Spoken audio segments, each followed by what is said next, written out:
Wesh les opérateurs, bienvenue à l'agence. Aujourd'hui, j'espère que vous allez bien. On se retrouve pour une nouvelle vidéo. Donc comme vous l'avez vu dans le titre, on se retrouve pour la présentation et mon avis sur la maison de parfumerie orientale Anthony Marmin. Donc sans plus attendre, c'est parti.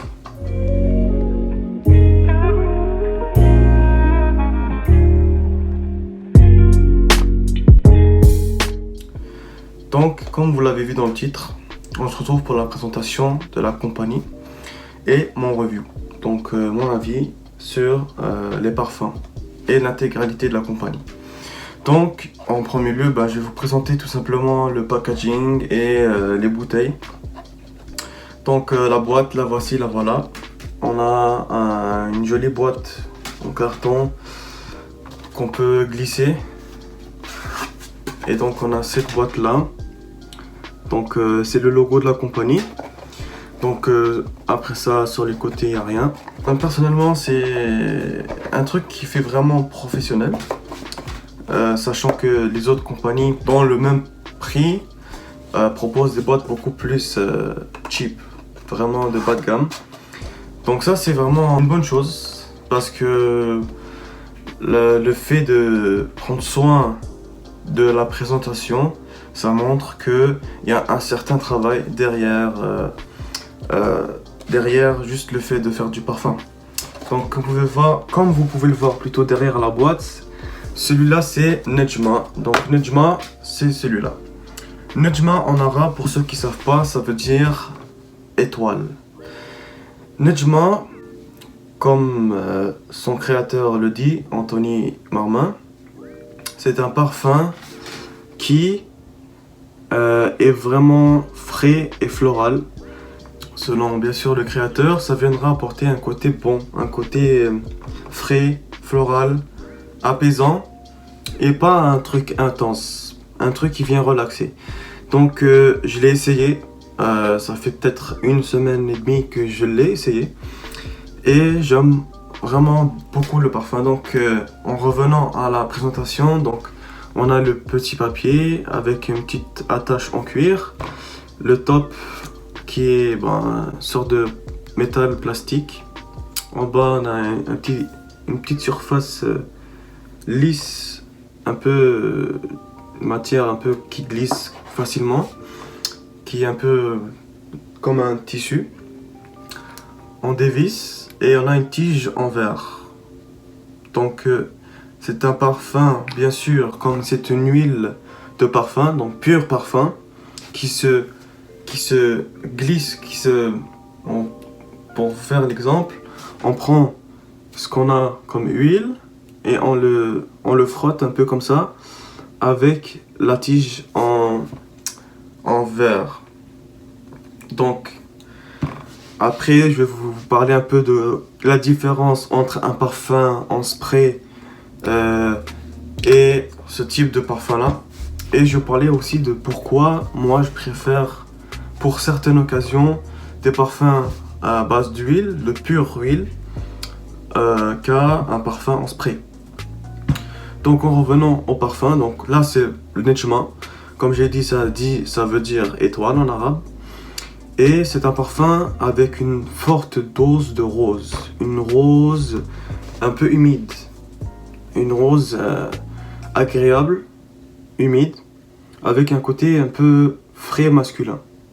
On a du miel, on a de la prune, on a du citron, on a du musc et bien sûr on a d'autres notes. Mais ce que j'ai retenu moi en sentant ce parfum.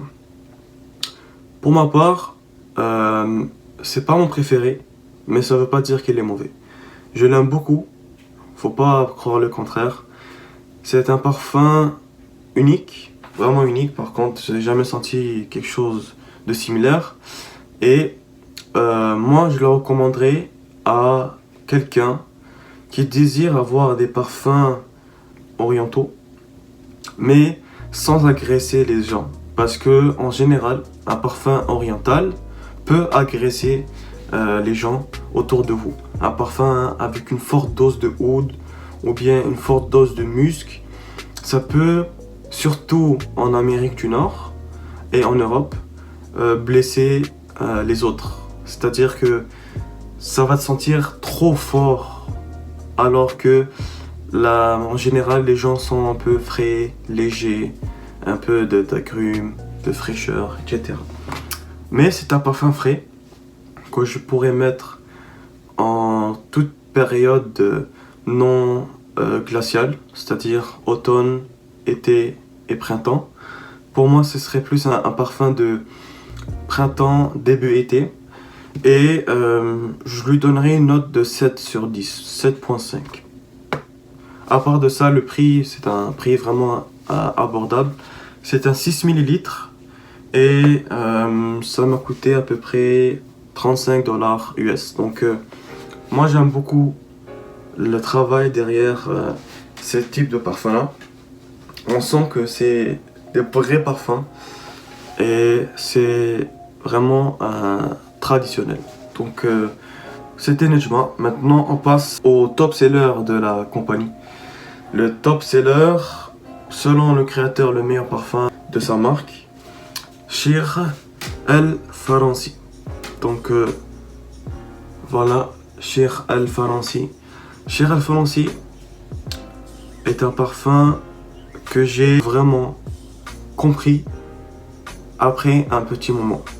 C'est-à-dire que au début je l'aimais bien, je trouvais que c'était un excellent parfum. Mais avec le temps, j'ai compris que c'était vraiment un bon parfum. On a un parfum à base de oud, à base d'ambre gris de l'océan. Donc c'est un ambre gris aquatique, on va dire. On a des fruits secs, séchés, des fruits séchés, du miel, du vétiver, si je ne me trompe pas, du musc et du miel bien sûr. Ah oui, et du chocolat noir, et du chocolat plutôt. Donc, sans avoir à citer les notes comme ça, je vais vous dire moi ce que je sens dans ce parfum. Shir El Faransi, c'est un parfum, on pourrait l'appeler un parfum qui ramène un truc nouveau dans la parfumerie orientale. C'est une odeur que j'ai jamais sentie auparavant et que j'adore particulièrement par rapport à Nejma, parce que en voulant me procurer des parfums orientaux, je cherchais un parfum unique avec une note de oud prononcée mais bien balancée, parce que parfois le oud peut être trop présent ou pas assez, comme par exemple ici on a le Dolce & Gabbana Mysterious Night, donc de Dolce & Gabbana, l'édition limitée pour le Moyen-Orient, que j'ai présenté dans la première vidéo de la chaîne YouTube que vous pourrez voir ici ou ici, dans mon top 5 de parfums. Donc je l'ai classé comme étant parfum hiver, et personnellement le parfum est à base de oud, de agar oud, mais la note de oud n'est pas assez présente. Moi, quand j'ai vu que c'était une édition limitée pour le Moyen-Orient, je m'attendais à quelque chose de vraiment prononcé en oud.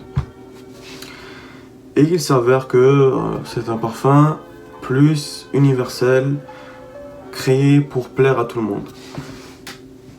Donc en revenant à notre Shir El Faransi, Shir El Faransi, parfum très délicieux, je pourrais l'appeler comme ça, un parfum addictif avec une note de oud accompagnée par des nuances de chocolat avec un fond de miel et une aire océanique. C'est-à-dire que l'ambre gris vient créer un côté frais. Le oud, c'est la base du parfum. Le miel, c'est ce qui donne un peu ce côté un peu unique. Et les nuances de chocolat, c'est ce qui donne ce côté addictif. Pour ma part, Shir El Faransi reste mon préféré. Il est bien sûr, c'est un parfum d'hiver et d'automne. Je déconseille fortement en été. Un parfum vraiment unique, délicieux et addictif. Je noterai Shir Al-Falansi avec une merveilleuse note de 9 sur 10. Bien sûr, sans vexer Nejma, qui est bien sûr très bon, mais comme je l'ai dit, par rapport à ce que je cherchais en termes de parfum oriental, c'est pas ce que je cherchais. Mais Shir Al-Falansi, pour moi, reste le meilleur. Et comme je l'ai dit, une note de 9 sur 10.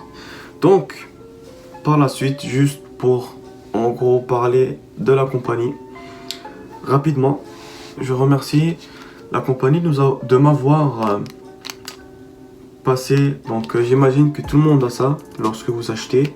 C'est des petits testeurs, donc des petits parfums de 0,5 ml.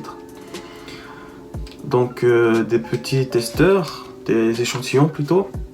Comme vous pouvez voir, j'en ai utilisé un petit peu. On a 0,5 ml.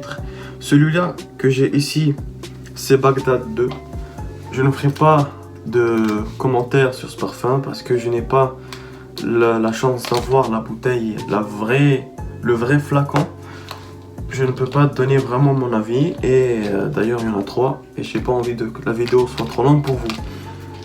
Donc, en dehors du parfum, la compagnie offre des pièces de bois de oud, de santal et de l'encens. Il y a aussi des vrais parfums à base d'alcool, mais très fortement concentrés en huile. Et c'est ce que je me rappelle de ce que j'ai vu sur internet. C'était la review de Nejma et Shir Al-Falansi. Ma review, mon avis sur la marque de Anthony Marmin, Maison Anthony Marmin, qui était auparavant Abdul Karim Al-Falansi. D'ailleurs, prochainement, j'estime acheter 2 autres parfums. Peut-être que je ferai une autre vidéo. N'hésitez pas à l'écrire en commentaire si vous voulez la vidéo. Likez, commentez, partagez et abonnez-vous. C'était l'agence avec Maison Anthony Marmin. On se dit à la semaine prochaine, les opérateurs.